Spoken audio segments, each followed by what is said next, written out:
মশালে যেমন আলোও হয়, তেমনি আবার মনে হয় চারিদিকে গাছের ছায়াগুলো নড়ছে চড়ছে।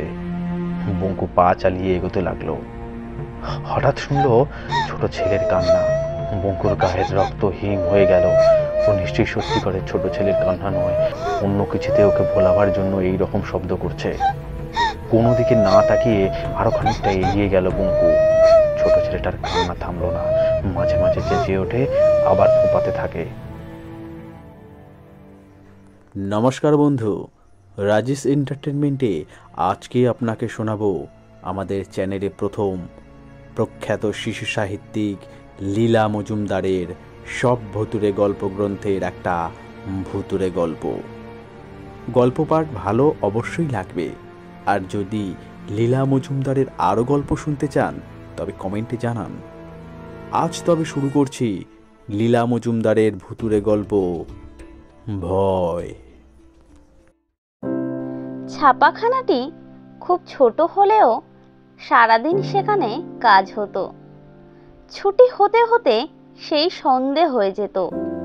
ছাপাখানার পাশে একটা চায়ের দোকান ছিল। 20 পয়সা দিলে এক ভার গুড়ের চা আর ঝাল ঝাল আলু চচ্চড়ি দিয়ে মোটা একটা হাত রুটি পাওয়া যেত। খেয়েই বঙ্কু রওনা দিত। দুটো বাড়ি, তারপরেই বন। এইসব জায়গা কোথায় শহর শেষ হয়ে বন শুরু হলো বলা মুশকিল। শহর বলতে অবশ্যই খুবই ছোট শহর, গ্রামও বলা চলে। তবে ছাপাখানায় অনেক বাইরের লোক কাজ করত, তারা ওই গ্রামেই থাকতো। গ্রাম বললেই চটে যেত, বলতো ছোট শহর। বনের মধ্যে শালগাছই বেশি, মাঝে মাঝে পলাশ, মহুয়া, শিমুল, বুনো তাল।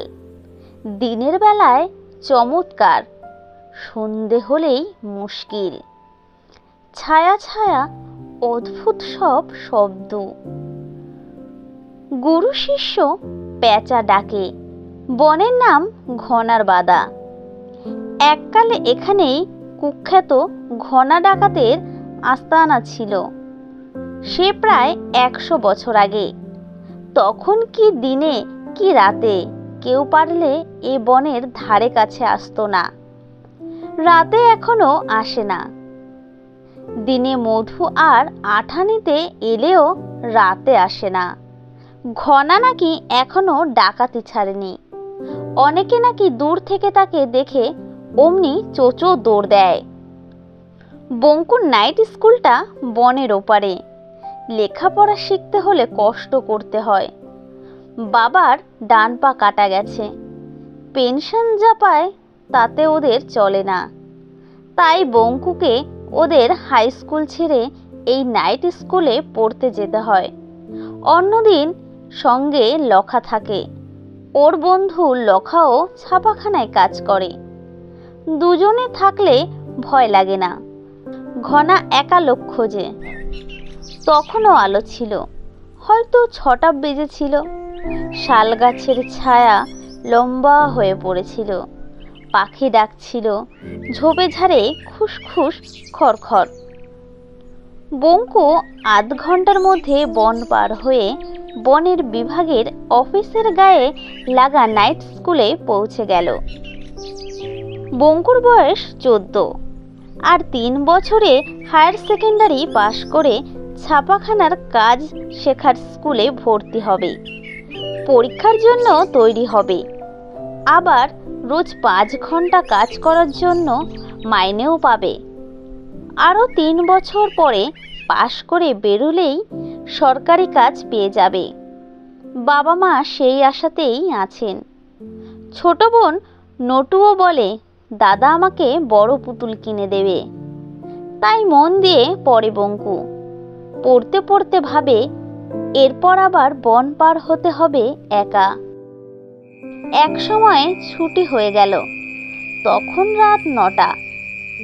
বঙ্কু আজ একা বনের পথ ধরল। সঙ্গে আলো ছিল না। আলো কোথায় পাবে? টর্চের বড্ড দাম।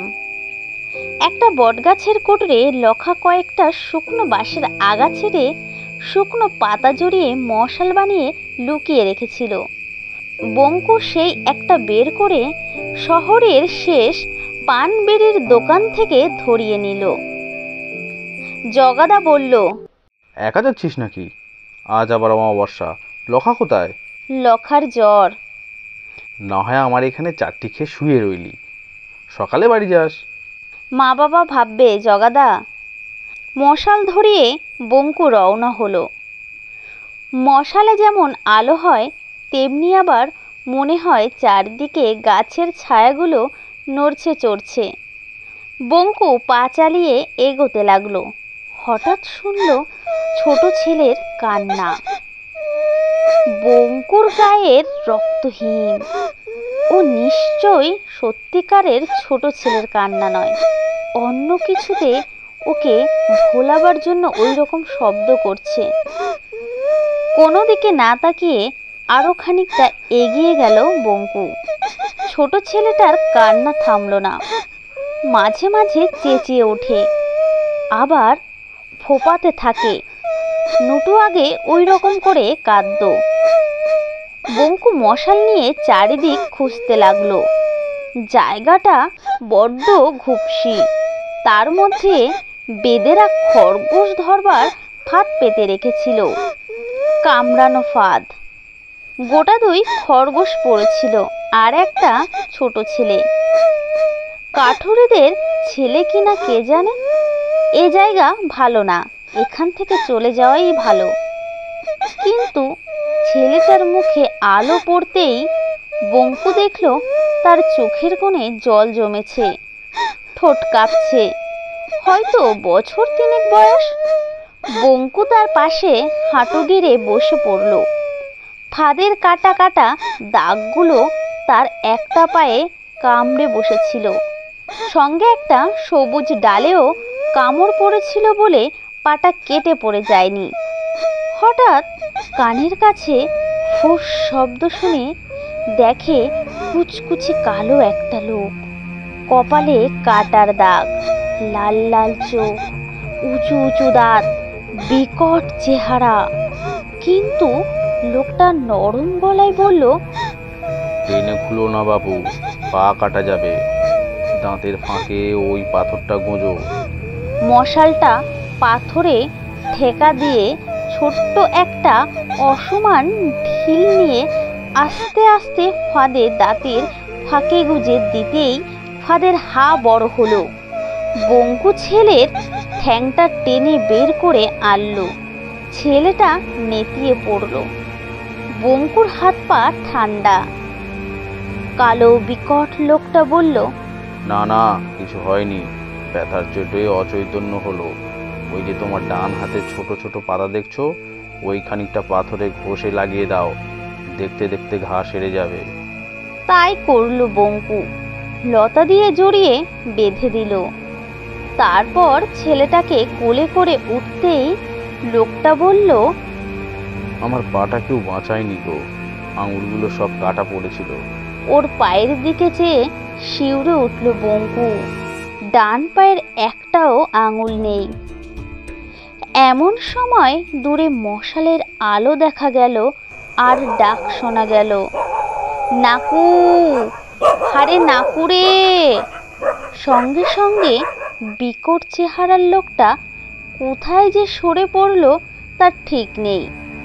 ছেলেটাকে খুঁজতে এসেছে গায়ের লোকেরা, সঙ্গে সঙ্গে এসেও পড়ল। পাগলের মতন চেহারা ওই বোধ হয় ছেলের মা। বঙ্কুর কোল থেকে ছেলেকে ছিনিয়ে নিয়ে বারবার সে বলতে লাগলো, বাঁচি থাক, সুখী হ, ভগবান তোর ভালো করুক। কাঠুরেদের ছেলেটা নাকি ভারী দুরন্ত, কেমন করে দল ছাড়া হয়ে পড়েছিল। তারপর হাসতে হাসতে সবাই দল বেঁধে গ্রামে ফিরল। ছেলের বাপ হঠাৎ বলল, বড় বাঁচিয়েছিস বাপ, খনার হাতে পড়লে উকে আর দেখতে পেতম না, খনা বড় ভয়ঙ্কর। বঙ্কু বলল, কেমন দেখতে খনা? কি জানি, কাছে গেলে তো নির্ঘাত মৃত্যু। শুনেছি কালো কুচকুচে, কপাল কাটা, আর ডান পায়ে একটাও আঙুল নেই। বড় ভয়ঙ্কর সে। বঙ্কুর বুকটা টিপটিপ করতে লাগলো। সে বলল, না না, ঘনা বড় ভালো, মোটেই ভয়ঙ্কর নয়। এরপর নাকি ঘনাকে আর কেউ কখনো দেখেনি।